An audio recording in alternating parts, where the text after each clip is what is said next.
The sky over Guadalcanal on October 9, 1942, was a beautiful, heartless blue.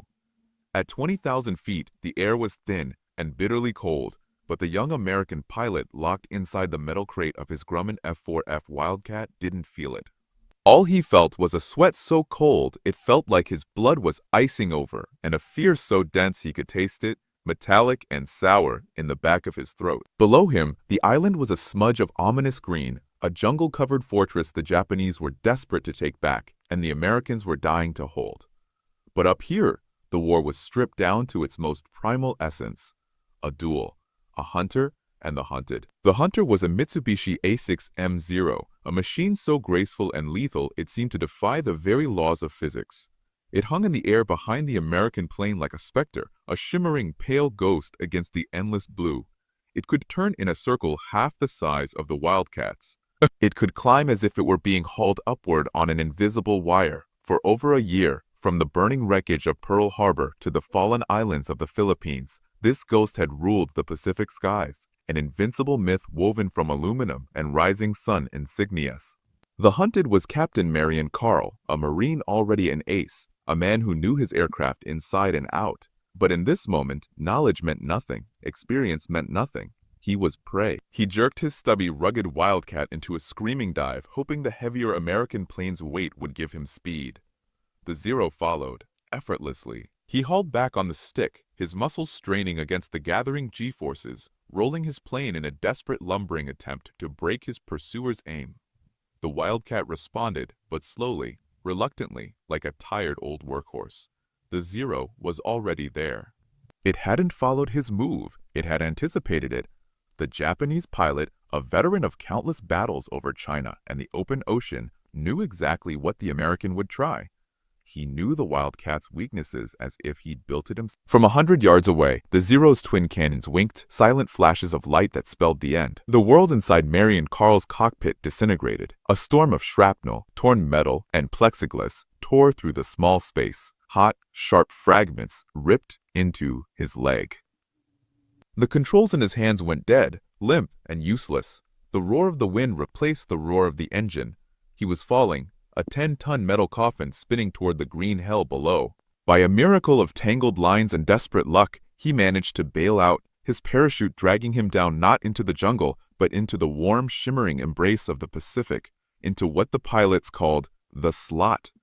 A stretch of water so infested with sharks that survival was a joke in poor taste. He was rescued, wounded and shaken, a living testament to a brutal, unsettling truth. This wasn't just a battle, it was a slaughterhouse. The American pilots, based on that hellish strip of dirt called Henderson Field, had a grim nickname for themselves: the Cactus Air Force. They had a grimmer nickname for their own base: the Graveyard. Every day they climbed into their Wildcats and Bell P-39s, planes that felt obsolete against the shimmering Zeros, and they were fed into the grind. The problem was technological, yes. The Zero was simply a better dogfighter, but the problem ran deeper. It was doctrinal. The word had come down from the tacticians and engineers back in Washington, men who studied graphs and statistics in safe, quiet rooms. The solution was simple. Never under any circumstances try to turn with a Zero. You could not win that fight. The Wildcat's only advantages were its rugged construction, its heavier armor, and its ability to dive. The doctrine was clear. Boom and zoom. Dive from a superior height, shoot, use your speed to run away, climb, and repeat. It was a clinical, conservative strategy.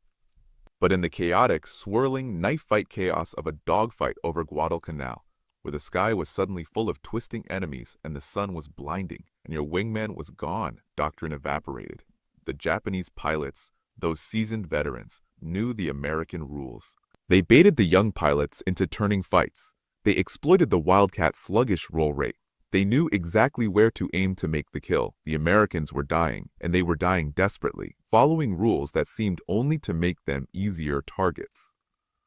What the desperate men of the Cactus Air Force didn't know, what the confident Japanese veterans couldn't possibly have foreseen, was that the solution was already on a slow boat across the Pacific. But it wasn't a new secret weapon. It wasn't a new superior fighter plane rushed from the factories. It wasn't a revised manual from command. The solution was a man. a 27-year-old man who had been officially told he was too old for combat flying. A man whose most advanced piece of technology before the war was a rusting tractor. A man who had earned his first scars, not from enemy shrapnel, but from the frozen barbed wire of a South Dakota farm. His name was Joseph Jacob Foss, and he was coming to the graveyard not with a new plane, but with an old, forgotten trick. A trick learned not in a military academy, but in the endless whispering fields of his youth. A trick born from the necessity of putting food on a table during the Great Depression. This is not just the story of an ace. This is the story of a mindset. It's the story of how a farmer's eye, trained on jackrabbits, learned to solve a problem that had stumped the best military minds in the world. To understand how Joseph Foss would come to terrorize the most feared Air Force in the Pacific, you must first understand the farm, not the romanticized version, but the real unyielding, brutal teacher that it was. Joe Foss was born in 1915 outside of Sioux Falls, South Dakota, into a world defined not by ambition, but by survival. His childhood was not one of schoolyards and summer vacations. It was a daily curriculum of dirt, wind, and unrelenting labor. The Foss family farm was remote, unelectrified, a solitary island of struggle in a vast sea of grass. The Great Depression did not arrive here as a stock market crash. It arrived as a slow, suffocating death. The skies turned empty of rain. The land cracked open in thirst. The wind scoured topsoil into apocalyptic dust storms that blotted out the sun. Money was a mythical concept. Food was not given. It was taken, earned, hunted. It was here in this crucible of scarcity that the foundation of the future ace was forged. His father laid down the law of the land, a law as simple and harsh as the winter. You do not waste, not a scrap of food, not a moment of time, not a single precious shell for the shotgun. When the family's survival hinged on the meat a 12-year-old Joe could bring home, every shot counted, and his quarry was the jackrabbit, a creature of pure, chaotic evasion. A jackrabbit doesn't run. It performs a frenzied, unpredictable ballet of zigzags, sudden stops, and violent changes in direction. To aim directly at it was to guarantee failure, to waste one of the few shells the family could afford. Joe learned out of sheer necessity a different kind of mathematics. He learned to calculate not where the rabbit was, but where it was going to be. He learned to measure its speed, the angle of its dash, the push of the prairie wind against his cheek, and to synthesize all of it in a split second, swinging the barrel of that old shotgun ahead of the target, leading it by just the right amount. This was deflection shooting. It was an intuitive, kinetic science. While other boys his age were solving equations on chalkboards, Joe Foss's brain was being wired for rapid, three-dimensional, spatial prediction. He wasn't just learning to shoot, he was learning to think like a predator. He was learning to see the future path of a moving target. This farmer's eye, this hard-won instinct, was the core modification he would bring to the war. It was his secret weapon long before he ever touched the controls of a fighter plane. But the farm also gave him something else, something just as crucial, a grit that bordered on stubbornness, a refusal to accept a no dictated by circumstances. He wanted out. He wanted up. He wanted up. In 1933, his father took him to an air show. The moment he saw a Marine Corps squadron of biplanes roaring and looping in the sky, the farm boy was lost. A new obsession seized him. He pointed to the sky and told his father, "That's what I'm going to do." The path was, by any rational measure, impossible. He was a poor farm kid with a threadbare education. Then tragedy struck. His father was killed by a downed power line. At 19, Joe was now the man of the farm, his dreams seemingly buried under the very soil he was forced to tend. The system said he was trapped, but the farmer's grit said otherwise. He worked the brutal farm days and took high school classes at night, a grueling marathon that took 6 years just to get him to the starting line of college. He washed dishes, took odd jobs, and scraped together every cent to pay for flying lessons. When Japan attacked Pearl Harbor, Joe Foss was 26, a college graduate with a pilot's license, bursting with the desire to serve. He rushed to the Navy recruiting office, ready to join the fight, and he was rejected. Flatly, coldly, officially rejected. The regulations stated the cutoff age for a naval aviation cadet was 25. He was told he was too old. He could, they offered, become a flight instructor, teach the younger men, the chosen ones, how to fly. It was a devastating verdict. It was the establishment, the doctrine, looking at the unassuming man from South Dakota and declaring him unfit for the front lines. This was his first encounter with a rule that made no sense to his lived experience. And so, Joe Foss did what any good farmer does when faced with an immovable obstacle. He looked for a way around. He found a loophole in the Marine Corps Reserve. He became an instructor, but he never let go of his goal. For 9 agonizing months, he trained bright-eyed young pilots, then watched as they shipped out to the very war he was forbidden from fighting. The injustice of it festered. He became, in his own words, the loudest, most annoying instructor in the Navy. He pestered his superiors. He filed requests. He wrote letters. He made a nuisance of himself, driven by a deep-seated conviction that he had something to offer. Finally, likely just to silence the persistent farm boy, they relented. They sent him to advanced fighter training.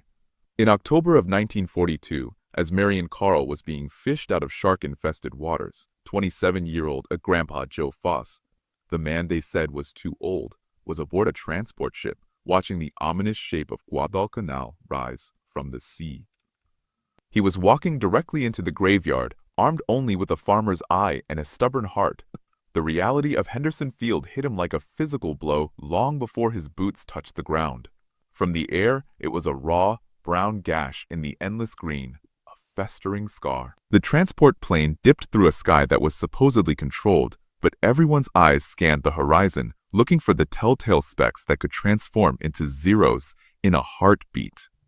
The landing was a violent, jarring experience, the plane lurching over a runway that was less a runway and more a collection of potholes and steel planking held together by mud and desperation. When the door opened, the atmosphere of the place invaded the cabin. It wasn't just heat, it was a thick, wet, suffocating blanket, and the smell a complex, nauseating perfume of decayed jungle vegetation, raw sewage, burning aviation fuel, scorched metal, and underneath it all, the faint, sweet, sickly hint of death that no amount of lime could fully erase. This was the forward edge of the American war effort, and it looked like a refugee camp built by madmen. The operations center was a battered wooden shack grandly nicknamed the Pagoda. The pilots lived in tents, their floors nothing but trampled mud that turned to a viscous soup during the daily torrential rains. And everywhere, surrounding the living quarters like metallic tombstones, were the wrecks, dozens of them. F-4F Wildcats with their wings sheared off, Bell P-39 Airacobras sitting on their noses, engines smashed in. They were shoved into revetments or just pushed off to the side of the runway, cannibalized for parts, their torn and blackened cockpits standing as silent warnings. This was the graveyard, not a metaphor, but a literal aircraft boneyard. Foss reported in The New Man, the Old Man. The executive officer, a weary veteran, gave him the standard briefing. It was the same doctrine Foss had heard in training, now delivered with the hollow-eyed conviction of a man who has seen it fail repeatedly. The Zero turns inside you, it climbs faster. Your only advantages are dive speed and durability. Never, never try to turn with one. Make one pass, dive away, live to fight another day. Foss listened and nodded. He understood the words, the logic on paper. But in his gut, something churned. A farmer doesn't run from a challenge on his own land. He assesses, he adapts, he finds the weakness. Survival wasn't the same as victory. He was shown to his tent, introduced to the men of Marine Fighting Squadron 121. They weren't the eager boys he'd trained. They were ghosts. Their skin was sallow from the daily dose of Atibrine, an anti-malaria drug that turned men yellow. Their eyes were red-rimmed from exhaustion and constant vigilance. Their flight suits were stained with sweat, oil, and fear. They looked at the new pilot, this 27-year-old who seemed too calm, too steady, and they saw what they always saw, a replacement, a fresh body to fill the slot left by the last man who hadn't come back. He was, to them, new meat for the grinder. The next day, Foss was assigned his plane. It was a Grumman F-4F-4 Wildcat, the same model Marion Carl had been shot down in. He walked around it, running a hand over the riveted aluminum skin. It was short, stocky, brutishly functional. Compared to the sleek, deadly lines of the Zero he'd seen in silhouette recognition books, it looked like a flying barrel. Its wings were short and stubby, loaded with 6 150 caliber machine guns, but they didn't look like they belonged on a creature of the air. He climbed into the cockpit, a cramped, functional space. He felt the heft of the controls. This was no nimble biplane. This was a machine that demanded strength, that fought you back.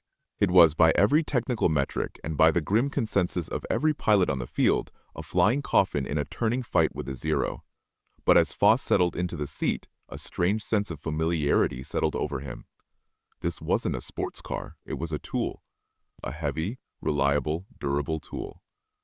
It reminded him, in an odd way, of the solid, unbreakable machinery back on the farm.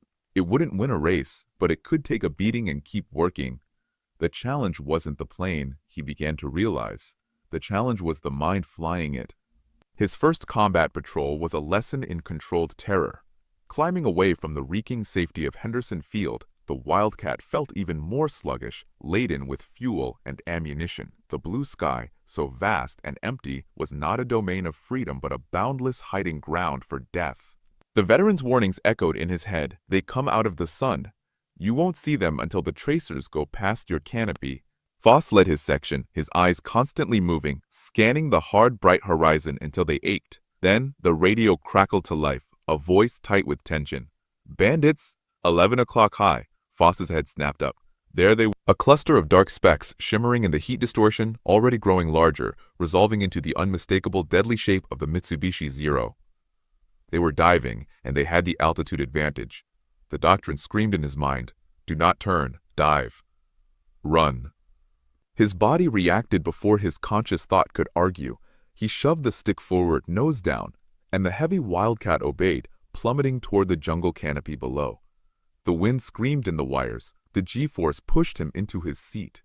In his mirror, he saw the Zeros following, flowing into the dive like hawks, closing the distance. Tracer fire, bright, lazy-looking streaks of red and orange, zipped past his wing, then his canopy. They were getting the range. He held the dive, the airspeed indicator needle quivering into the red, the Wildcat shaking as it approached its never-exceed speed. Only at the last possible moment, with the green of the jungle filling his entire world, did he pull back on the stick with all his strength, hauling the groaning plane level, skimming the treetops. The Zeros, lighter, more fragile, broke off their pursuit, unwilling to risk the dive strain or the sudden, deadly embrace of the trees. He returned to Henderson Field, his hands trembling on the controls. But it wasn't from fear. It was from a cold, simmering anger. He had survived, yes. But he had done nothing. He had run. He had presented his back to the enemy and fled. To a man who had spent his life staring down hardship, who had fought for every single thing he'd ever earned. Survival alone tasted like failure. The doctrine was a blueprint for endurance, not for victory. And Joe Foss hadn't come 7,000 miles to endure. Back on the ground, the other pilots saw his expression. They recognized the anger, but they mistook its source. They thought it was the fear of a new guy, the shock of combat. They offered grim consolation. You got back in one piece. That's a win. Foss just nodded, but inside his mind was working. The farmer was analyzing the problem. The Zero was the jackrabbit, fast, agile, unpredictable. The Wildcat was the hunter, slower, heavier, but powerful. You couldn't chase the jackrabbit on its own terms. You had to outthink. The very next day, October 13th, he was back in the air. This time, the contact was different. A mixed formation, slower Japanese Betty bombers, fat and laden, protected by a swirling screen of Zeros. The sky erupted into chaos. Foss saw a Zero slide neatly onto the tail of a Wildcat, his wing. The American pilot, following doctrine, tried to dive away. The Zero clung to him. In that instant, time seemed to slow down for Joe Foss. He wasn't seeing a Zero and a Wildcat. He was standing on the South Dakota prairie, the wind biting his cheeks, watching a jackrabbit bolt. He saw the line of the Zero's pursuit, the angle of its turn as it stayed glued to its prey. His hands moved without conscious command. He didn't yank his plane into a hard turn to chase the Zero's tail. That was the sucker's move, the move the Japanese pilot was expecting. Instead, he rolled his Wildcat into a shallow bank and pulled his nose through the sky, not toward the Zero itself, but ahead of it. He was leading it. He was calculating the deflection. His thumb found the red trigger button on his stick. He fired a long, 3-second burst. From the ground, it would have looked like a waste of ammunition, a stream of tracer fire pouring into empty blue space, well in front of the twisting enemy fighter. But Foss wasn't aiming at where the Zero was. he was aiming at where it was going to be. The Japanese pilot focused on his kill, executed a perfect tight turn to stay on the Wildcat's tail. He flew his beautiful, agile plane directly into the wall of 50 caliber slugs Voss had already laid in his path. The effect was sudden and catastrophic. The Zero didn't just smoke or catch fire. A section of its wing sheared off completely, the delicate structure vaporized by the heavy American rounds. The plane snapped into an uncontrollable spin, a brief comet of smoke and debris, and then was gone. Silence filled Voss's headphones, then a burst of static and a confused, elated voice. You got him, Joe. He had. His first kill. He hadn't outrun the Zero. He hadn't outturned it. He had outthought it. He had used a piece of farm logic that no military manual had ever thought to write down. He landed back at Henderson, and this time, the ghost who met his plane saw a different man. He wasn't just another replacement. He was a man who had done the impossible. He had killed a Zero in a fair fight without running. His crew chief asked him about the plane. Voss patted the warm metal of the Wildcat's fuselage. She's a truck, he said, a faint smile touching his lips. But she's a tough truck, and she shoots straight at you. To the other pilots clustered around, their eyes hungry for hope, he put it in terms they could grasp. Forget what they told you about just diving away. You can't win a fight by running. Don't chase them. Lead them. Aim ahead. You have to lead them so much you think you're going to miss. Then lead them a little more. They'll fly right into it. It was a revelation. It was the piano wire fix for their tactics. It wasn't a modification to the machine. It was a modification to the mind. It was the application of a farmer's confidence. The pilots of VMF 121, desperate for anything that could tilt the odds, listened. They began to practice. Voss, by sheer force of personality and proven success, became a focal point. He was still Grandpa, but now it was a term of respect, not derision. He was given command of a flight of 8 Wildcats, the most beat-up, disparate planes in the squadron. They were a ragtag group, a collection of replacements and weary veterans. Watching this old man lead his motley formation out, a war correspondent for the Associated Press, taking in Voss's age and the chaotic, determined energy of the group, dubbed them Voss's Flying Circus. The name stuck. It was perfect. They were about to put on a show the Japanese would never forget. On October 16th, the circus got its first real test. The call came in. A massive Japanese raid was inbound. A mix of bombers and a heavy escort of fighters. Intelligence estimated over 30 enemy aircraft. Voss was ordered to intercept with his flight of 8. 8 against 30. The math was simple, and it was terrible. Climbing to altitude, the usual silence settled over the radio, broken only by the steady rumble of the Pratt & Whitney engines. Voss led them up, his eyes perpetually scanning. Then they appeared. Not just a few specks, but a dark cloud on the horizon. A swarm of insects resolving into the sharp, deadly shapes of Zeros. They filled a quadrant of the sky. For a moment, the old fear, the doctrine, whispered. This was suicide, but then the farmer's calculus took over. You didn't stare at the size of the wolf pack. You picked your target, you judged its path, you made your move. He keyed his microphone, his voice calm, almost unnervingly so. All right, circus, remember the weave. Watch your partner's tail. We're not here to dogfight them all. We're here to pick our shots. Lead your targets. Let's go. He didn't wait for a response. He shoved the throttle to the firewall and dove, not away from the swarm, but at its flank. He wasn't attacking the nearest Zero. He was setting up the shot. He saw a pilot in a green-tinted canopy fixated on another Wildcat. Voss rolled inverted, pulled back, and for a second he was looking at the world upside down, the Zero centered in his sight. He didn't center the pipper on the plane. He placed it a good 3 plane lengths ahead in the empty sky where the Zero would be if it continued its gentle turn. He fired. The long burst arced out. The Zero pilot, sensing danger, did exactly what his training and instincts demanded. He tightened his turn, pulling his nose hard around to find his attacker. He flew, with perfect precision, directly through the converging streams of .50 caliber bullets. The Zero simply came apart, its fragile fuselage shredding under the impact. One down, chaos erupted. The sky became a madhouse of twisting planes, tracer fire stitching garish patterns across the blue. Voss pulled hard, his vision graying at the edges from the G-force, scanning for his wingman. He saw a Zero latch onto the tail of one of his circus members. Foss didn't try a complicated maneuver. He turned toward the fight, but not directly at the Zero.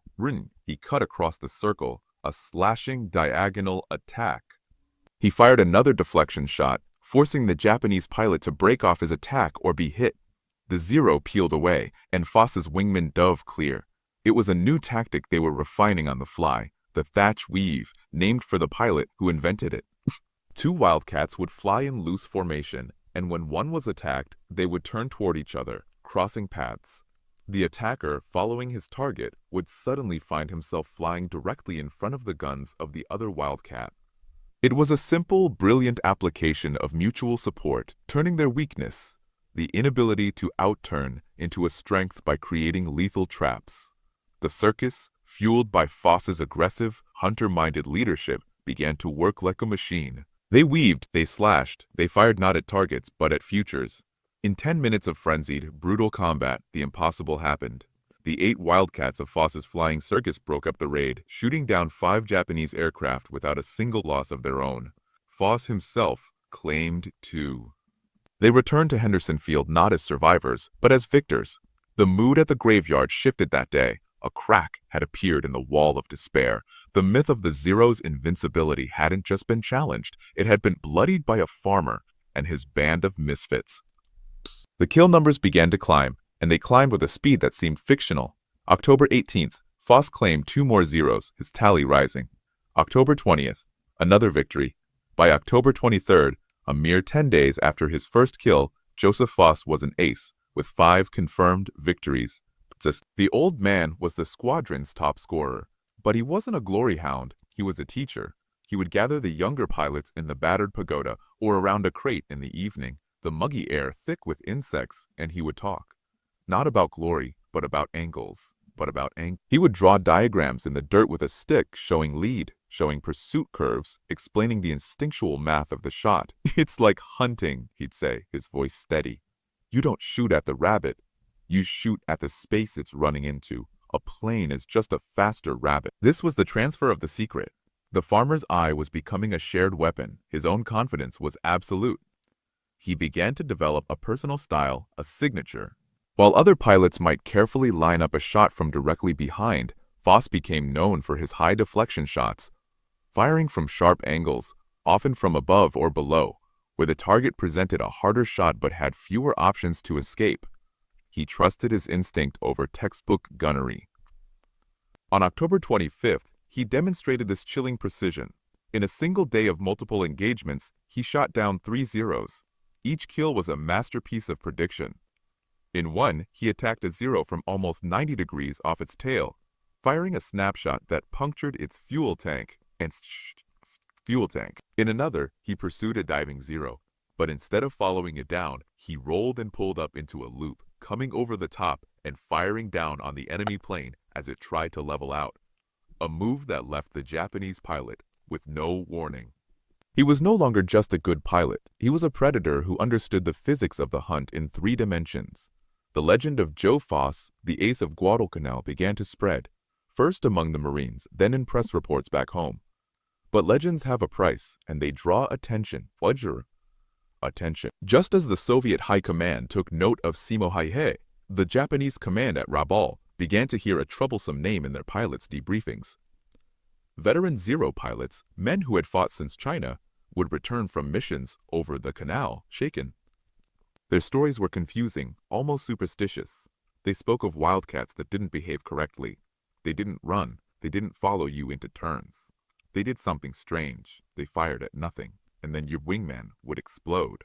The Americans, they reported, were using some new unknown tactic. A particular flight of wildcats, led by a pilot of uncanny accuracy, was responsible. The Japanese intelligence officers noted the name, Fosu. They didn't know he was a farmer. They imagined a seasoned, maybe even older, samurai of the air, a master tactician. They began to adapt. Missions were planned with the specific intent of luring out and destroying Fosu's group. The hunter was now being hunted. The war for Joe Foss became personal. The Japanese wanted his head. On November 7th, the trap was sprung. Foss led his circus into what seemed like a routine patrol. They were jumped not by a scattering of Zeros, but by a hand-picked group of Japanese aces, flying the latest model of the fighter. The dogfight was instantly the most intense Foss had ever experienced. These were not just pilots, they were artists of aerial combat, and they were focused on him. Foss, relying on his weave and his deflection shots, managed to shoot down two. He was lining up a third, his world narrowed to the circle of his gun sight when his entire aircraft was hammered by a sledge blow from behind. A stream of 20 cannon shells, fired by a Zero that had slipped through the weave, ripped into his Wildcat. The engine belched black smoke and oil splattered across the canopy, blinding him. The controls went sloppy, then unresponsive. He was going down again. For the second time in his life, he found himself hauling on a jammed canopy, scrambling out of a dying plane, the wind tearing at him. He parachuted into the jungle, was rescued by coast watchers and friendly islanders, and was back at Henderson Field the next day, bruised but undeterred. The Japanese command, hearing a Zero pilot's confident report of shooting down the troublesome American ace, believed Foss was dead. They celebrated. The ghost of Guadalcanal was gone. They were wrong. The ghost was angry. 2 days later, on November 9th, Foss was back in the air, in a new Wildcat. He was chasing a lone Japanese reconnaissance float plane, a Jake, hoping to stop it from reporting ship movements. He was so focused on the kill, on the deflection shot against the slower plane, that he committed the oldest error in the book. He forgot to check his 6. The Jake's rear gunner, with a clear, steady shot, opened fire. Bullets tore into Foss's engine. It seized, the propeller freezing into a dead metal cross. For the second time in 3 days, his plane was mortally wounded. But this time, he wasn't over the jungle. He was miles out over the slot, the deep, shark-infested channel between the islands. There was no alternative. He ditched the heavy fighter as gently as he could into the swells. The Wildcat hit the water, dug its nose in, and sank in less than 30 seconds. Joe Foss popped to the surface, alone in a vast, empty ocean 10 miles from land. He inflated his life vest and floated, the sun beating down, the water chilling him to the bone. And then he saw them. Fins, not one, but several, cutting through the water in silent, menacing circles. Sharks. They bumped his legs, brushed against his body. The man who had faced down squadrons of Zeros was now paralyzed, completely vulnerable, at the mercy of a predator older than time. He floated for 4 hours. 4 hours of terror and cold. His farmer's grit the only thing keeping him from panic. Just as the sun began to dip toward the horizon, a miracle. A dugout canoe, manned by Melanesian islanders sent by an Australian coast watcher, appeared. They beat the water with their paddles, shouting, driving the sharks away, and hauled the exhausted, hypothermic pilot into their boat. When he was delivered back to Henderson Field, he was a physical wreck. He had swallowed seawater, he was dehydrated, his body was covered in saltwater sores, and the endemic malaria of the island, which he had been fighting off, seized its opportunity. The fever hit him like a truck. The doctors grounded him. Joe Foss, the ace of aces, the heart of the Cactus Air Force, was confined to a cot in the stifling, fly-blown field hospital, shaking with chills, burning with fever. The flying circus had to fly without its ringmaster. The Japanese, hearing no reports of his exploits, confirmed their belief. Fossu was dead. The sky, they thought, was theirs again. He spent 2 weeks in that twilight world of fever and sweat. The malaria parasite waged its own war inside him, a cyclical assault of burning heat and racking chills that left him weaker each time. He lay on the cot, listening to the distant snarl of wildcats taking off and landing, the occasional stutter of anti-aircraft fire. Each sound was a knife twist. The jackrabbits were getting away. The hunt was going on without him. His body was broken, but his will, that farm-forged stubbornness, remained intact. He wasn't going to let a microscopic enemy finish what the Japanese had started. Slowly, tortuously, he forced himself to eat. He drank the foul-tasting quinine water. He willed the strength back into his limbs. The doctors were adamant. He was done. He needed to be evacuated. Foss just nodded and bided his time. The moment he could stand without the world swimming, he staggered out of the hospital tent, a gaunt, yellow-skinned ghost of his former self, and reported for duty. His commanding officers took one look at him and ordered him back to bed. Foss argued, he pleaded, he promised he was fine. He was, as he had been in the Navy, the most annoying patient in the Corps. They relented not because they believed him, but because they knew they couldn't stop him, and they desperately needed every pilot they could get. On November 30th, 1943, less than a week after leaving the hospital, Joseph Foss climbed back into the cockpit of a Wildcat. His hands shook, but not from fear, from the residual fever and the sheer effort of the climb. He was so thin his flight suit hung loose. But when he flipped the switches, felt the engine rumble to life, and looked out at the wide sky, a familiar calm settled over him. This was his domain. This was the open prairie, 1,000 times larger. That day, he led a patrol and found a lone Zero, roaming confidently as if the sky belonged to it. Foss didn't feel anger. He felt a cold, professional focus. He set up the shot with the mechanical precision of a man who had done it 24 times before. He led. He fired. The Zero, caught completely unaware by the reappearance of a ghost, flew into the bullets and spiraled down. The ghost was back. And he was just getting started. Through December and into January of 1943, the legend solidified into something approaching myth. Foss flew when other men would have been in bed. He would return from missions drenched in sweat, his face pale, his hands trembling so violently his crew chief had to help him from the cockpit. He would lie in his tent, shivering under a blanket in the tropical heat, then get up and do it again the next day. He was fighting 2 wars, and he was winning both. His tally crept upward. 18, then 20, then 20, then 22 confirmed kills. He was now within striking distance of the most sacred number in American military aviation, 26. That was the record set by Captain Eddie Rickenbacker, America's ace of aces from the First World War. For nearly 25 years, that number had stood as an untouchable monument, a symbol of an almost mythic level of skill and daring from a bygone era of open cockpits and machine guns synchronized to fire through propellers.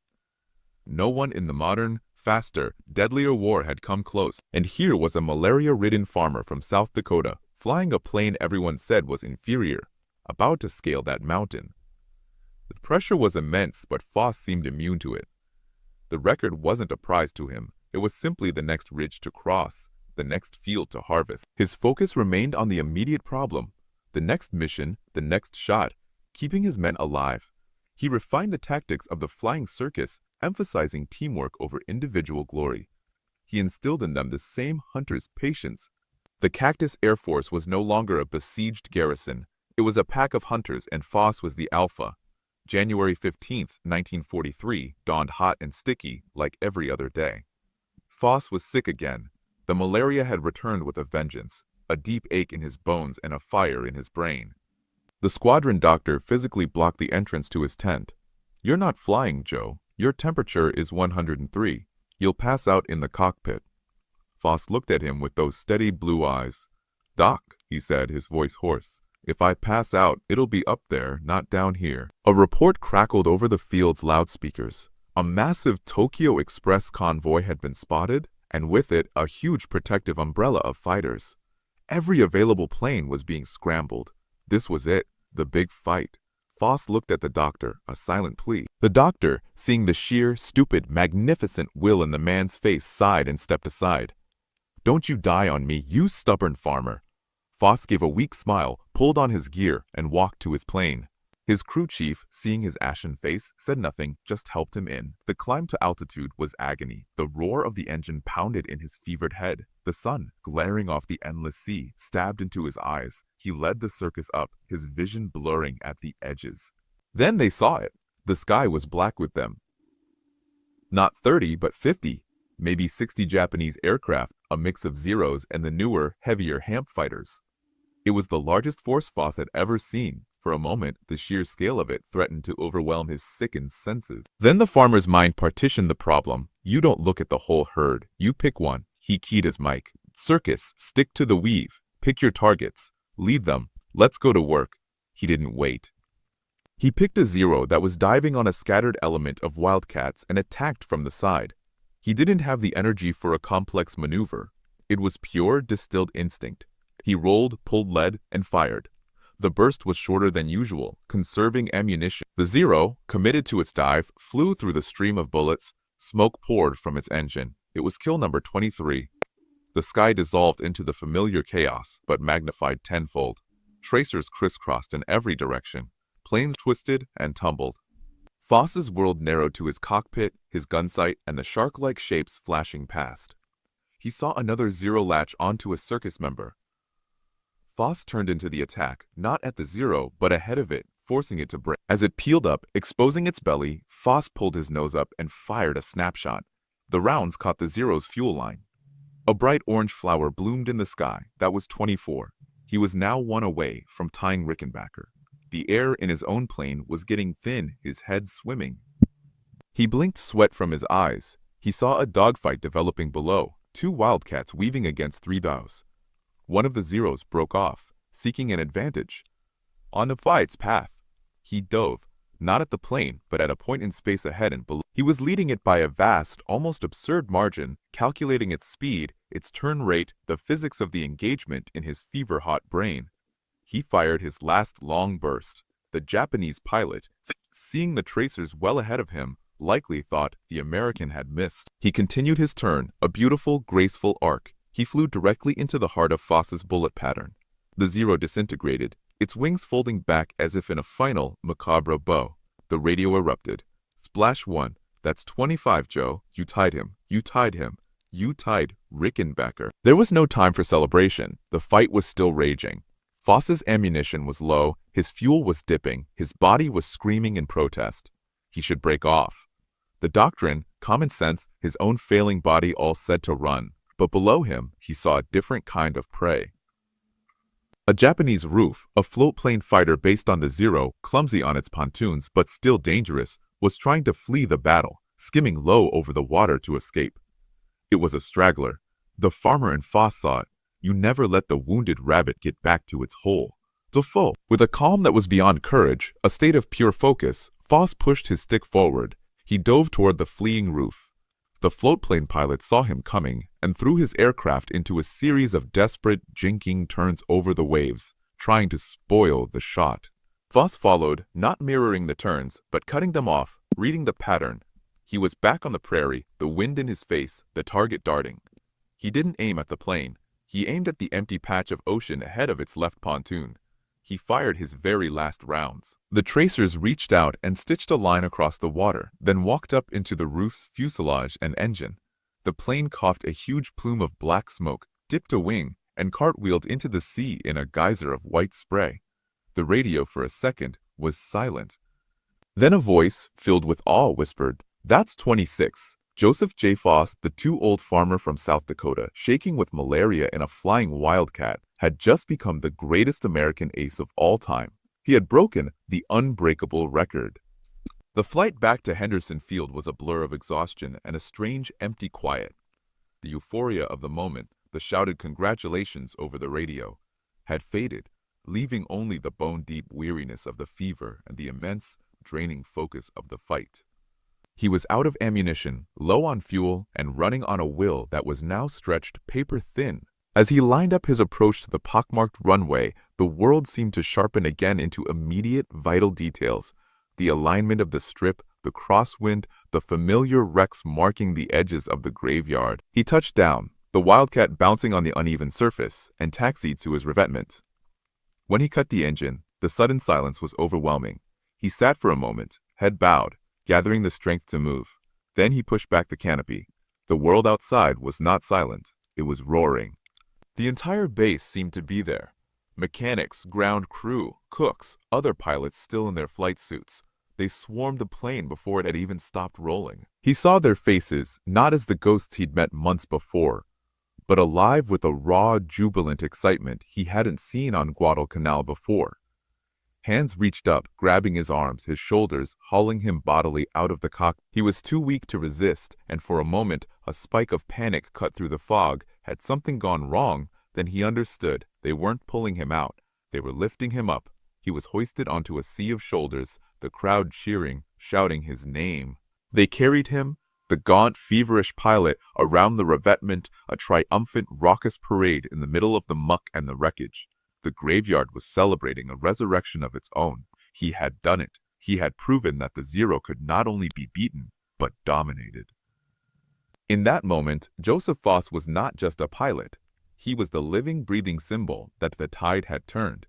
Back on solid ground, the celebration was more subdued but no less profound. In the pagoda, his fellow pilots clapped him on the back, their eyes holding a respect that bordered on reverence. The squadron commander, a man who had once seen Foss as an aging problem, simply shook his hand, a wordless communication passing between them. The war correspondent who had coined the name Flying Circus was there, scribbling furiously. The story of the farmer ace who broke Rickenbacker's record would be on wire services within hours. But for Foss, the reality was more immediate. The fever returned in a crashing wave. The adrenaline gone, his body finally surrendered. He was helped back to his tent, where he collapsed onto his cot and slept for 14 hours straight, a sleep so deep it was almost a coma. When he awoke, the world had changed, and yet it hadn't. He was now a national hero in the making, but the mosquitoes still buzzed, the mud was still thick, and the Japanese still wanted him dead. The reaction from the enemy was swift and telling. In Rabaul, the confirmation of Foss's survival and his record-breaking tally sent a shockwave through the Japanese high command. This wasn't just an annoyance, it was a psychological crisis. The Zero, the very embodiment of Japanese technological and spiritual superiority in the air, was being bested by a pilot in an inferior plane using tactics they couldn't fully comprehend. Intelligence reports from interrogated pilots and radio intercepts painted a confusing picture. The American Fosu was not a reckless daredevil. He was described as methodical, patient, almost predatory. He didn't engage in wild dog fights. He set traps. He fired from impossible angles. The myth of the Zero's invincibility, a crucial pillar of pilot morale, was cracking. Veteran squadron leaders, men with 10 or more kills, began to report a new caution among their pilots. Where before they would aggressively hunt wildcats, now there was hesitation, especially when the distinctive markings of the circus were spotted. The American tactic of the weave, combined with the terrifying accuracy of deflection shooting, had created a defensive-offensive system that nullified the Zero's greatest strengths. To turn tightly was to risk flying into an unseen stream of bullets from a plane you weren't even directly fighting. The confidence of the hunter had been transferred. Now the Japanese pilots felt watched, anticipated, outthought. Foss, in his simple, pragmatic way, had engineered a shift in the very culture of the air war over the Solomons. He had taken the tool they had, the rugged diving wildcat, and the men they had, exhausted, desperate pilots, and given them a system that worked. It was leadership not by charisma alone, but by the demonstrable power of a better idea. His legacy in those crucial months was not just a number, 26. It was a template for survival and victory that spread through the Cactus Air Force and eventually to carrier squadrons across the Pacific.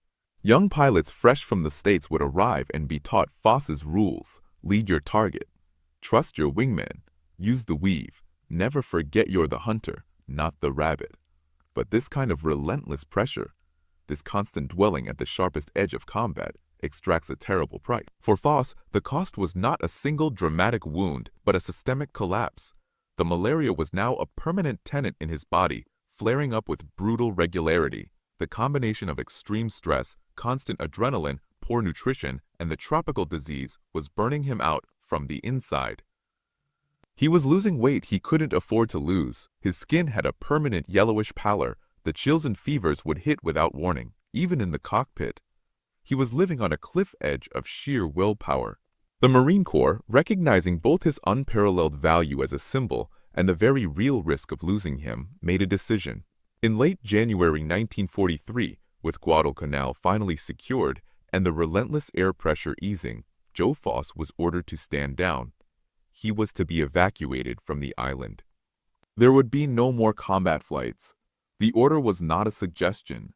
It was a medical and strategic necessity. The farmer who had refused to take no for an answer now had to accept a different kind of order.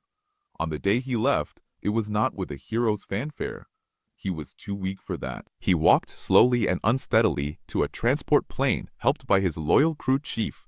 He took one last look at Henderson Field, the pagoda, the mud, the rows of battered but victorious wildcats, the faces of the men of the flying circus who had become brothers. He didn't see a graveyard anymore. He saw a hard-won field. He was placed on a stretcher for the first leg of the journey, a skeletal figure wrapped in a blanket. his body finally broken by the very island he had helped save. He was flown to a cleaner, quieter hospital in New Caledonia, and then onward across the vast Pacific back to America. Joseph Foss was going home, not as the robust young man who had left, but as a convalescing legend, a hero whose body was a testament to the cost of his triumph. Back in the United States, the story of the South Dakota farmer who became the ace of aces had already captured the public's imagination. It was a narrative America desperately needed in early 1943, a story of humble origins, gritty determination, and clear-cut victory against a seemingly superior foe. Foss, however, was in no condition to enjoy He spent months in the Naval Hospital in San Diego, slowly, painfully rebuilding his health. The malaria was tenacious. The exhaustion was deep. It was during this long convalescence that the nation formally honored him. On May 18, 1943, still thin but upright in a crisp Marine Corps uniform, Joseph Jacob Foss stood in the Oval Office of the White House. President Franklin D. Roosevelt, himself a figure of immense enduring will, beamed up at the young pilot from his desk. With the world's press watching, the president placed the pale blue ribbon of the Medal of Honor around Foss's neck. The citation detailed his courageous leadership, superb airmanship, and indomitable fighting spirit.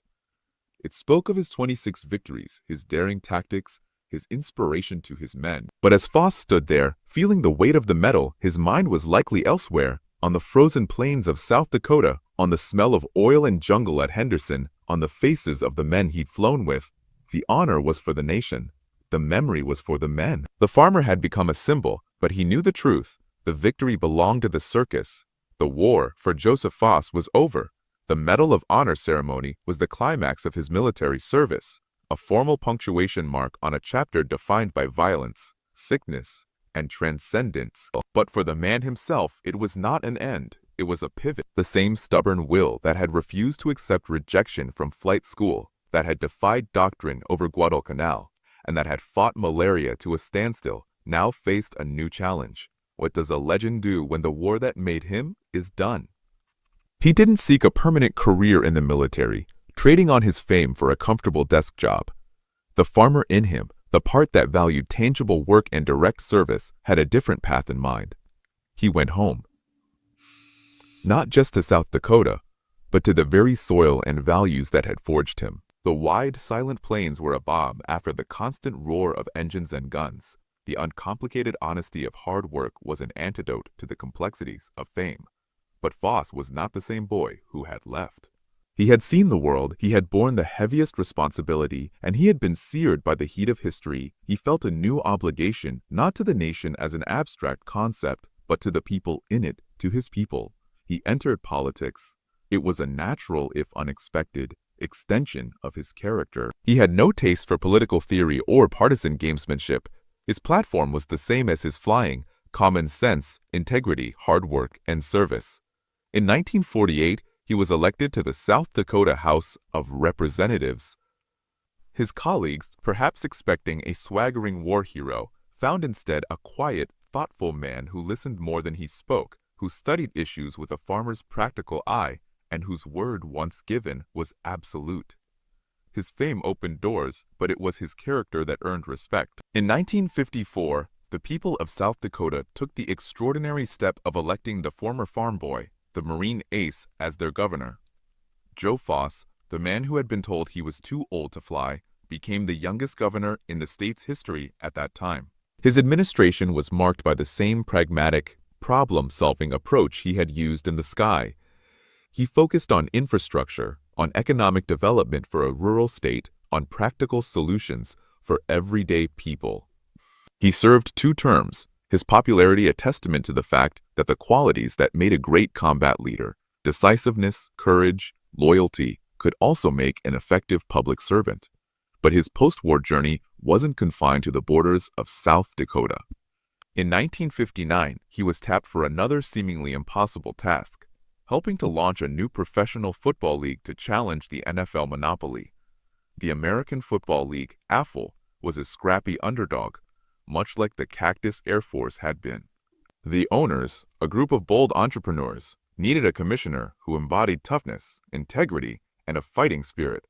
They chose Joe Foss. As the first commissioner of the AFL, Foss brought his farmer's grit and his wartime diplomacy to the brutal world of professional sport. He fought for the league's legitimacy, negotiated television contracts, and worked tirelessly to ensure competitive balance. He was a steady hand during the league's tumultuous early years, helping to guide it to a stability that eventually led to the historic merger with the NFL. Once again, he had taken on a challenge against established giants, and through persistence and principle, had helped it succeed. Through all of this, the politics, the sports leadership, the ongoing public life as a Medal of Honor recipient, Joe Foss never lost the core of who he was. In interviews, he would deflect praise for his aerial victories and instead talk about his wingmen, about the mechanics who kept the planes flying, about the Marines on the ground on Guadalcanal. He would often say his greatest achievement wasn't the 26 kills, but bringing as many of his boys home as he could. He remained at heart the man from the farm. He would return to South Dakota whenever he could, finding peace in the open spaces. The lessons of the hunt, of patience and prediction had served him in war, in politics, in business. They were not lessons of aggression, but of observation, timing, and decisive action. His life after the war became a powerful testament to a different kind of heroism, the heroism of building, of serving in peace, of using the platform earned in conflict to foster unity and progress at home. He lived a long, full life, passing away in 2003 at the age of 87 and was buried with full military honors. The legacy of Joseph Foss is a multi-layered one. On the surface, it is the thrilling combat narrative, the ace of aces, the man who broke Rickenbacker's record. But dig deeper, and it becomes a story about the power of unconventional thinking. In the crucible of Guadalcanal, the experts had a doctrine that was failing. The established rules were getting men killed. The solution didn't come from a higher command or a new technology. It came from the lived experience of a man who had never been to a war college. Foss's farmer's eye was a form of deep intuitive expertise that military formal training had overlooked. He proved that sometimes the key to solving a high-tech problem is a low-tech principle applied with genius-level intuition. His story is part of a pattern, a thread that runs through the history of innovation in conflict. It is the pattern of the individual who sees what the institution is blind to. It's the story of Sergeant James McKeon, the P-38 mechanic who spotted the fatal flaw in the control cables, a few inches of slack that meant the difference between life and death for a pilot, and fixed it not with a factory part, but with a piece of piano wire. It's the story of Finnish sniper Simo Häyhä, who rejected the complex scope in favor of his rifle's iron sights, understanding that in the winter forest, the glint of glass could betray him, and simplicity meant survival. Joe Foss belongs to this fraternity. He looked at the wildcat in the Zero, and while the experts saw inferiority, he saw a different set of variables. He saw that the contest wasn't about turn radius. It was about timing and prediction. He didn't modify his plane. He modified the equation of the fight. He inserted a human factor, the predator's anticipation, that the Japanese calculus didn't account for. In doing so, he didn't just win battles. He changed the psychology of an entire theater of war. He gave hope where there was despair, and he provided a replicable, teachable method for turning the tide. The crazy trick wasn't crazy at all. It was the rigorous application of fundamental logic from one field of survival to another. It was a reminder that in a world increasingly dominated by complex systems and rigid doctrine, the human mind, especially one trained by necessity and sharpened by adversity, remains the most potent and adaptable weapon of all. Foss's story endures because it is more than a war story. It is a parable about resilience, about the value of diverse experience, and about the quiet, stubborn power of the individual spirit to reshape history, not through blind luck, but through observed truth and the courage to act upon it. The echo of his 6.50 caliber machine guns over the Solomon Sea fades into history, but the lesson of the farmer who looked at the sky and saw a field to be harvested continues to resonate, a timeless testament to the idea that sometimes, to win the future, you need to remember the wisdom of the past. The final chapter of Joe Foss's war began not in the cockpit, but in the quiet, sterile confines of a stateside hospital room. The Medal of Honor ceremony was a blinding flash of light and sound, a crescendo of national adulation. But in the days and weeks that followed, as the reporters departed and the official functions ended, he was left alone with the aftermath. The body that had carried him through 26 kills, shark-infested waters, and malaria's fever was a hollowed-out vessel. The malaria parasite, entrenched in his liver, staged guerrilla attacks that left him shivering under blankets in the middle of a California summer. The dreams were not of glory, but of specific, terrible clarity. The way a Zero's wing came off in a particular fight, the smell of salt water and fuel as his plane sank, the blank yellow, stained face of a young pilot in the next tent who didn't return from a dawn patrol. He had left Guadalcanal, but Guadalcanal had not left him. The doctors prescribed rest, quinine, and time. Foss, the man of action, found the prescription harder to follow than any enemy formation. He chafed at the inactivity. He wrote letters to the men of the flying circus, now scattered to other units or returning home themselves. He followed the progress of the war in the Pacific, a strange feeling of disconnect settling over him as he read about island hopping campaigns in newspapers instead of seeing the tracers from his own cockpit. He was a historical artifact already being polished for display, while the war he helped shape roared on without him. It was during this period of convalescence that the deeper cost of his victory became clear. The military, understanding his symbolic power, wanted to send him on war-bond tours to have him smile for cameras and rally the home front. Foss did his duty, but the performances drained him. He was not a natural showman. He was a private man forged in solitude and extreme pressure. The repetitive telling of his story began to feel like a betrayal of the experience itself, sanding down the sharp, awful, vital edges of the truth into a smooth, palatable legend. He spoke of tactics and teamwork, but the audiences wanted to hear about the thrill of the kill. They saw a hero. He still felt like a farmer who had done a brutal, necessary job. This dissonance between the public icon and the private man forced a reckoning. He could not go back to being the simple farm boy. That boy was gone, buried under the weight of command and survival. Nor could he become a permanent professional hero, living off the retelling of a few months of his life. He had to find a third path, to integrate the warrior he had become with the person he had always been.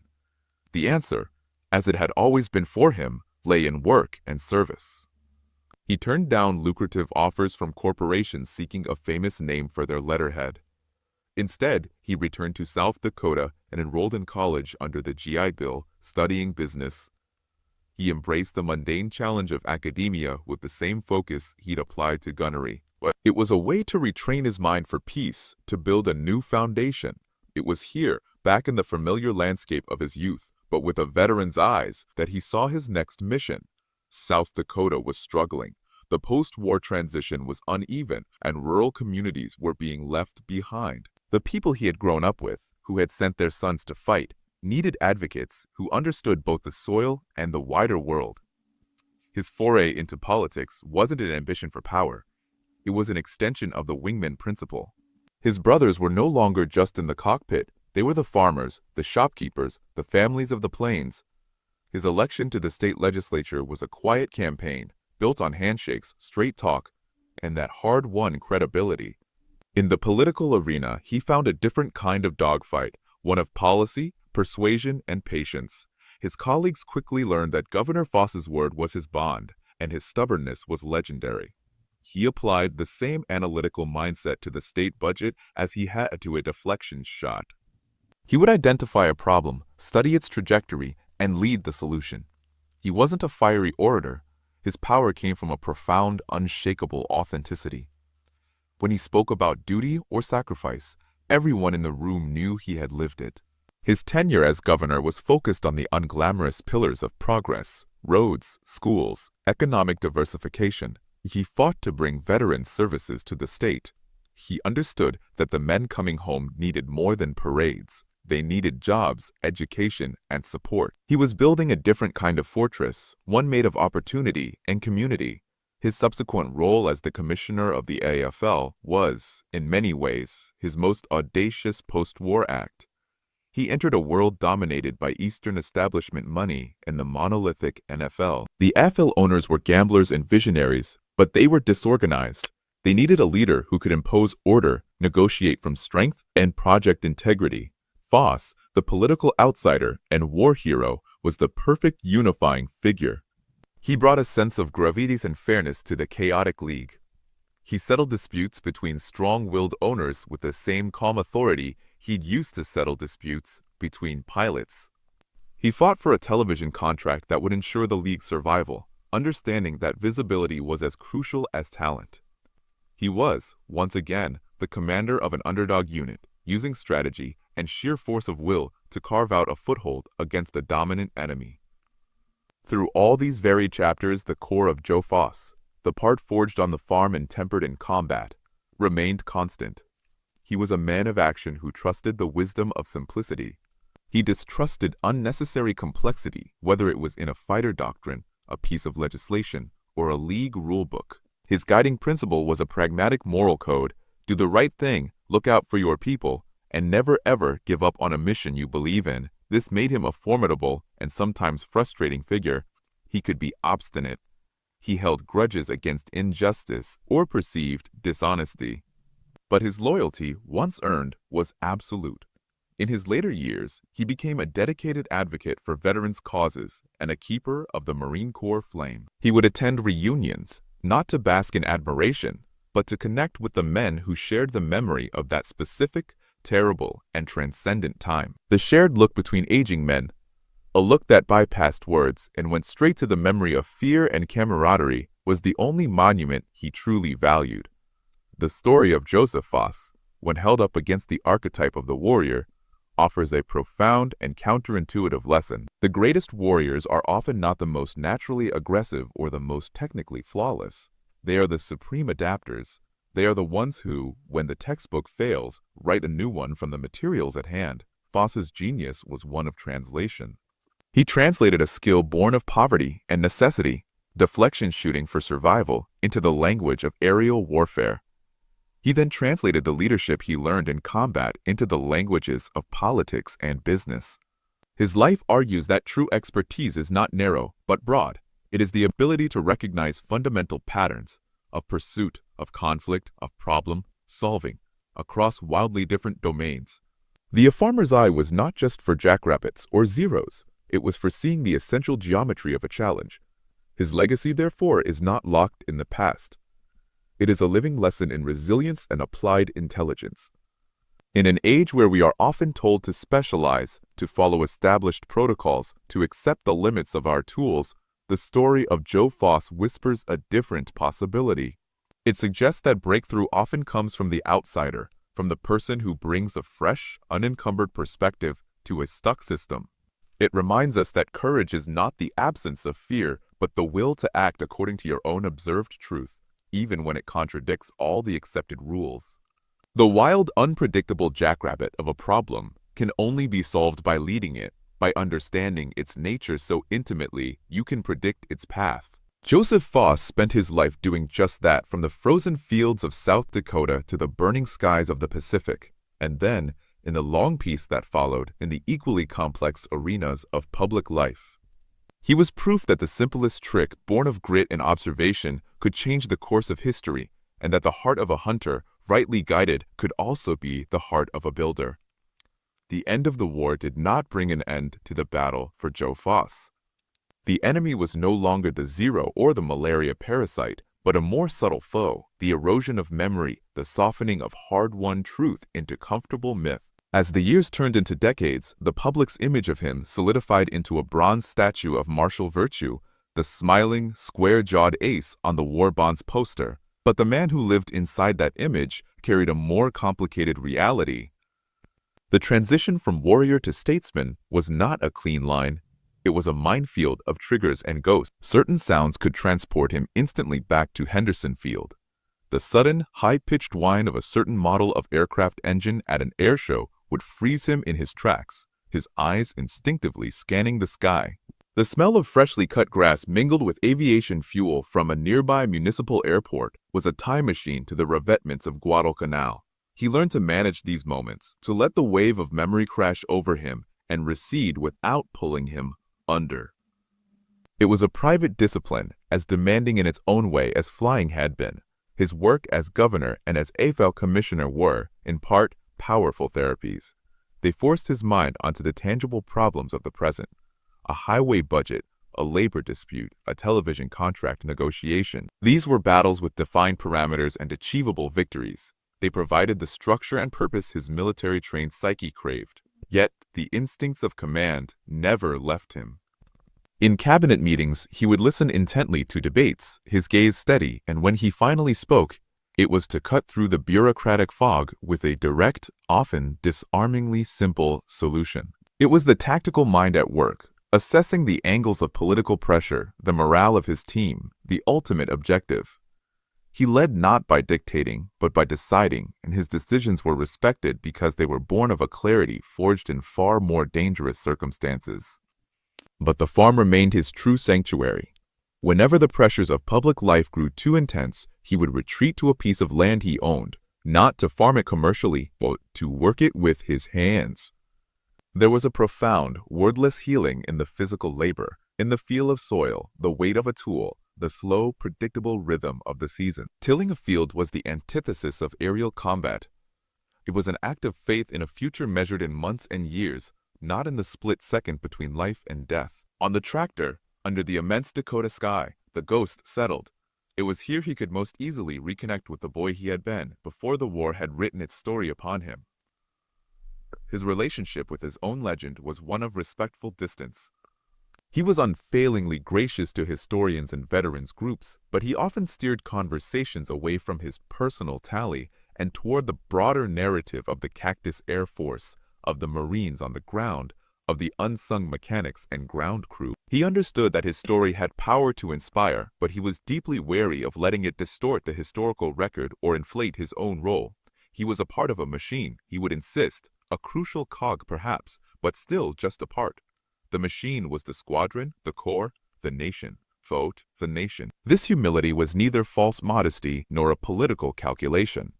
It was the genuine perspective of a man who had seen the thin line between success and disaster, and who knew how many factors, luck, the skill of a wingman, the work of a crew chief, converged to create an outcome labeled heroism. He had seen too many good men, just as brave and skilled, fall to believe in the simplistic hero narrative. His own survival, he felt, carried a debt, and his public service was, in part, a lifelong repayment.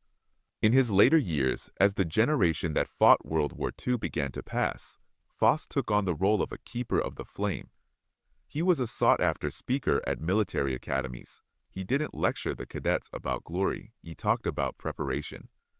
He talked about trusting your training, but also questioning it when it didn't fit the reality in front of you. He talked about the absolute, non-negotiable importance of looking out for the man next to you. He made the abstract concepts of honor, courage, and commitment concrete by rooting them in the mud of Henderson Field and the frozen dirt of his childhood farm. His message was always the same. Your greatest weapon is your mind, and your greatest strength is your character. Everything else, technology, tactics, even physical courage, flows from that. The story of Joe Foss, when placed in the grand, terrible tapestry of World War II, is a pinpoint of brilliant light against a dark canvas. It illuminates a critical truth about innovation under pressure. In the vast, bureaucratic, industrialized war, victory was often decided by the mass production of ships, tanks, and planes. But at the razor's edge, in the moments where campaigns tipped, it was frequently the individual, applying a unique insight, who made the difference. Foss was one of those individuals. He was part of a pattern that included the Navajo code talkers, whose unbreakable cipher was their ancient language, the British technicians who devised a simple wire mesh, a tatter, to disable German magnetic mines, the Russian women night bomber pilots who turned their frail biplanes into instruments of terror. These were not centrally planned solutions. They were adaptations born of necessity and specific, non-standard knowledge. Foss's adaptation was psychological and tactical. He didn't receive a new plane, he received a new way to see the fight. He reframed the problem from, how do I survive the zero, to how does the zero think I will react, and then acted differently. This is the essence of strategic creativity. it is what separates a technician from a master. A technician follows the manual. A master understands the principles behind the manual well enough to rewrite it when conditions change. The Guadalcanal campaign was ultimately a savage battle of attrition, won by the stubborn courage of the Marines on the ground and the increasingly effective control of the skies overhead. Foss's flying circus was instrumental in achieving that control. By breaking the confidence of the Japanese fighter pilots by proving the Wildcat could be a lethal predator, he and his men helped secure the lifeline to the island. Every transport ship that made it through, every bombing raid that was broken up, every Japanese aerial reconnaissance mission that was thwarted, contributed to the eventual American victory. The farmer's trick had strategic consequences. It saved lives, not just in his own cockpit, but across the entire theater, as the tactics he pioneered were adopted and taught. The final measure of Joseph Foss's life is not found in a single moment, not in the White House, nor in the governor's mansion, nor in the record books. It is found in the continuity of his character, from the boy hunting rabbits to feed his family, to the pilot hunting Zeros to defend his country, to the public servant working to improve his state. He was consistently, unshakably himself. He was a problem solver, a man of action who thought deeply, a leader who served. His life bridged the vast gap between the rural America of the early 20th century and the complex, technological world of the late 20th century, and he navigated that change not by abandoning his roots, but by applying their core lessons to new challenges. He proved that the values of the heartland, self-reliance, perseverance, community, and a deep, practical intelligence were not relics, but vital engines for success in any field, even the most modern and desperate of wars. In an era that often celebrates celebrity and flash, the quiet, enduring example of Joe Foss stands as a powerful corrective. True greatness, his life whispers, is not about being the loudest or the most dramatic. It is about seeing clearly, deciding firmly, acting with integrity, and never forgetting where you came from or who you fight for. The crazy trick that beat the Zero wasn't a trick at all. It was a way of seeing the world, honed on the prairie and unleashed in the sky, a reminder that sometimes the most advanced solution is the simplest, most human one. The final years of Joseph Jacob Foss were spent in the gentle, slowing rhythm of a life fully and fiercely lived. The roar of the crowd at AFL games faded to the quieter, more intimate sounds of family. The weight of state budgets and league disputes lifted, replaced by the lighter, but no less meaningful, burdens of grandfatherly advice and the quiet stewardship of his own legacy. Wood. He watched the world change from the solid ground of his South Dakota values, a bemused but never bitter observer of new wars, new technologies, new ways of communicating that seemed to have little room for the kind of face-to-face honesty he embodied. The legend, of course, continued to grow without him. Books were written, documentaries were filmed. His image was cast in bronze at the University of South Dakota, a stern, determined figure gazing forever at some distant horizon. He appreciated the honors but remained slightly puzzled by the permanent fixation on those few months in 1942 and early 43. To him, they were a job, an all-consuming, terrifying, and vital job, but a chapter, not the whole book. He took greater pride in the roads built during his governorship, in the success of the AFL teams he'd helped nurture, in the young Marines who would write to him, saying his example had inspired them to serve. These were tangible results, proof that the energy of a life could ripple forward in time, creating good long after the guns fell silent. The malaria never fully left him. It was a ghost in his bloodstream, a periodic reminder of the price paid on that distant, feverish island. He bore its visits with the same stoic patience he'd shown in the cockpit. It was just another enemy to be managed, another variable in the equation of the day. He outlived most of his contemporaries, both friends and foes. The men of the flying circus, the Japanese pilots whose skill had forced his own to such heights, the political rivals, the fellow pioneers of professional sports, one by one, they passed into history.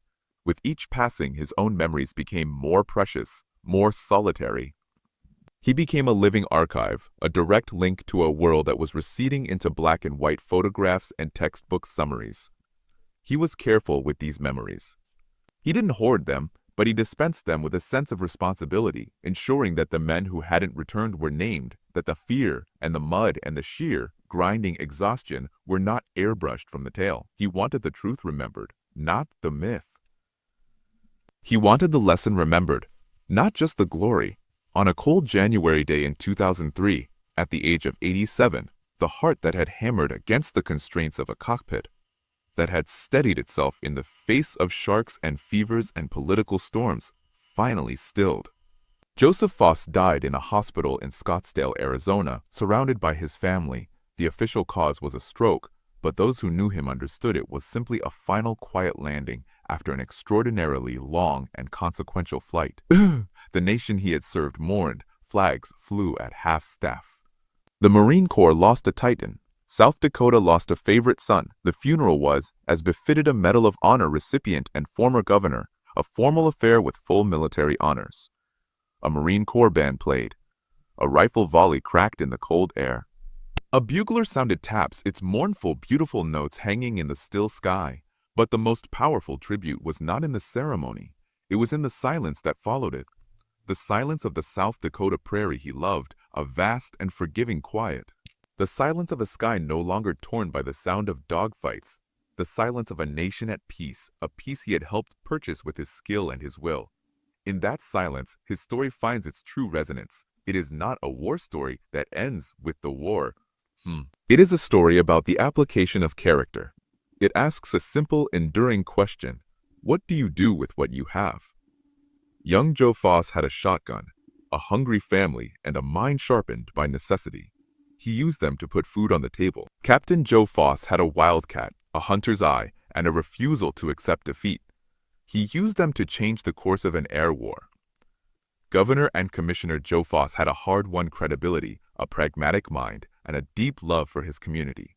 He used them to build and to unify. The through line is the mindset. The farmer's eye was never just about shooting. It was a holistic way of engaging with the world. Observe carefully, understand the patterns, anticipate the future, act with decisive economy. It is a mindset of agency. It rejects the role of passive victim, whether of poverty, of a superior enemy fighter, or of political inertia. It says, the tools I have are enough if I am smart enough and brave enough to use them correctly. This is why his story transcends its specific time and place. In an age of feeling overwhelmed by complex systems, of being told we are merely cogs, the example of Joe Foss is a potent antidote. He reminds us that individuals, armed with unique perspective and unwavering resolve, can force complex systems to bend. They can spot the fatal flaw in the cable, reject the glint of the standard scope, see the killing shot that isn't at the target, but ahead of it. His life is a testament to the power of the outsider's insight, the practical intellect over the theoretical, the courage to trust a gut feeling forged in real-world experience. The Wildcat and the Zero are now museum pieces, relics behind glass. The island of Guadalcanal is a quiet place in the South Pacific, but the challenge Foss faced, the challenge of overcoming a seemingly superior force with grit, ingenuity, and a different way of thinking, is eternal. It is the challenge of the entrepreneur, the artist, the scientist, the reformer, anyone who looks at a settled field and sees a better way. The crazy trick was, in the end, the oldest trick in the human book, to look at the same problem everyone else is looking at, and to see a different solution. Joseph Foss saw the sky not as a realm of pure speed and turn rate, but as a field of angles and predictions. He saw leadership not as command from above, but as responsibility from within. He saw service not as a period of youth, but as the purpose of a lifetime.